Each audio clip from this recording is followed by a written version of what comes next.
पिछली वीडियो में हमने पैकेजिंग, पैकेजिंग के प्रकार, पैकेजिंग के विभिन्न तत्व और डिलीवरी के लिए गैर खाद्य वस्तुओं को पैक करने में विक्रेता के अपनाए तरीकों के बारे में सीखा।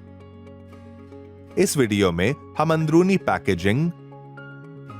पैकेजिंग के प्रकार, कुछ सामान्य दिशा निर्देशों के साथ साथ F&B श्रेणी की पैकेजिंग के दिशा निर्देशों को जानेंगे। बाहरी पैकेजिंग बक्सों में उत्पादों की शिपिंग के दौरान कई मामलों में विक्रेता को शिपिंग के दौरान इधर उधर जाने और खराब होने से बचाने के लिए अंदरूनी भरने वाली चीजें या पैकिंग सामग्री डालनी होगी। अंदरूनी भरने वाली चीजें पैकेट को अधिक भराव और स्थिरता देती है। इसके लिए कोई एक आकार सभी के लिए उपयुक्त होने का दिशा निर्देश नहीं है। विक्रेता के लिए विभिन्न प्रकार की अंदरूनी पैकेजिंग सामग्री उपलब्ध होती है। ये चार्ट आपकी पैकेजिंग में अंदरूनी भरने वाली सामग्री का उपयोग करने के लिए विस्तृत दिशा निर्देश है और इनमें से प्रत्येक सामग्री का अनोखा लाभ है।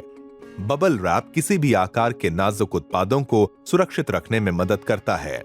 थर्मोकोल हल्का होता है और पैकेज के वजन को ज्यादा नहीं बढ़ाता है। ये नाजुक उत्पादों की सतह की रक्षा के लिए सबसे उपयुक्त है। कई नाजुक या छोटी वस्तुओं को अलग रखने में गत्ते के टुकड़े अच्छा काम करते हैं। क्राफ्ट पेपर अंदर भरने की बहुमुखी और लचीली सामग्री है। आप इसे किसी भी आकार में आसानी से काट सकते हैं या किसी भी अंदर भरने की सामग्री की जरूरत को पूरा करने के लिए इसे मोड़ सकते हैं। फोम या थर्मोकोल बॉल्स लचीली होती हैं और विभिन्न उत्पाद के आकारों के लिए उपयोग की जा सकती हैं। हवा वाले तकिए पैकेज का अधिक वजन नहीं बढ़ाते हैं, जिससे लॉजिस्टिक्स लागत में बचत होती है। यदि आपका इरादा अपनी पैकेजिंग में खाली जगह को भरने का है, तो क्राफ्ट पेपर और फोम या थर्मोकोल बॉल्स इस काम के लिए सबसे उपयुक्त हैं। यदि आप पैकेजिंग के अंदर वस्तुओं के बीच फासला रखना चाहते हैं, तो बबल रैप या गत्ते के टुकड़ों का सुझाव दिया जाता है। यदि कार्य सिर्फ गद्दी लगाना है, तो गत्ते के टुकड़े या क्राफ्ट पेपर के अलावा आपको जो सब कुछ है वो चाहिए होगा। विभिन्न प्रकार के उत्पादों को भेजते समय कुछ अन्य दिशा निर्देशों का पालन किया जाना चाहिए। नुकीले उत्पादों के लिए हमारा सुझाव है कि आप उन्हें बबल रैप की कई परतों में लपेटें। तरल पदार्थों के लिए सुनिश्चित करें कि आप कैप को ठीक से कस लें, प्लास्टिक शीट में सील करें और टेप से सील करें। नाजुक वस्तुओं के लिए बबल रैप की कई परतें जोड़ें। मजबूत बाहरी पैकेजिंग का उपयोग करें।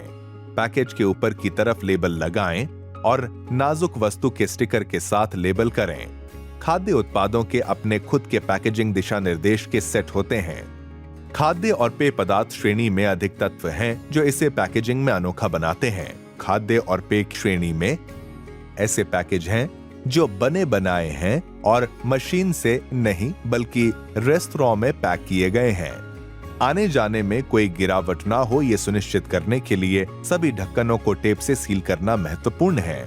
भोजन में तापमान का एक तत्व है जो गर्म या ठंडा होता है। पैकेजिंग को न सिर्फ सुरक्षा का ध्यान रखना चाहिए, बल्कि आवश्यकता अनुसार खाद्य उत्पाद के तापमान को भी बनाए रखना चाहिए। इंसुलेटेड कंटेनर्स, आइस पैक्स का उपयोग किया जा सकता है। साथ ही विक्रेता को यह सुनिश्चित करने की आवश्यकता है कि गर्म और ठंडे उत्पादों को अलग रखा जाए।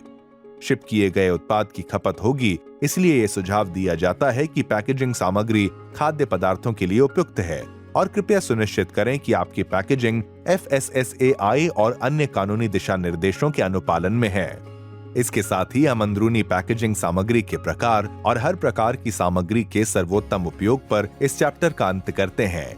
हमने विभिन्न प्रकार की अंदर भरने की सामग्री, कुछ प्रकार के उत्पादों के उपयुक्त दिशा निर्देशों के साथ साथ F&B संबंधित अंदरूनी उत्पाद पैकेजिंग के दिशा निर्देशों के बारे में सीखा। विक्रेता के लिए डिलीवरी में हुए नुकसान को कम करने के लिए पैकेजिंग में खराबी के मुद्दों को पहचानना, ट्रैक करना और सुधारना महत्वपूर्ण है। इस विषय पर हमारी अगली वीडियो में इसके बारे में और जानें।